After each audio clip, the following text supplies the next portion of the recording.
ही भक्त पुंडलिकानं दिलेली वीट आहे. विटेवर देव उभे.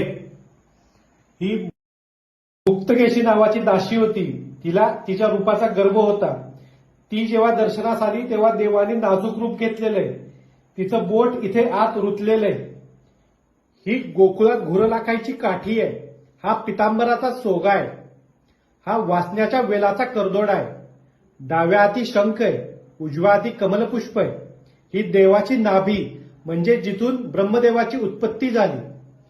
ही अर्धांगिनी रुक्मिणीला बसायला दिलेली जागा आहे.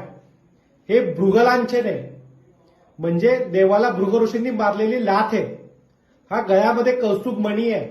कानामध्ये मकराकार कुंडल आहे आणि मस्तकी शिवाकार महादेव आहे. बोला पंढरी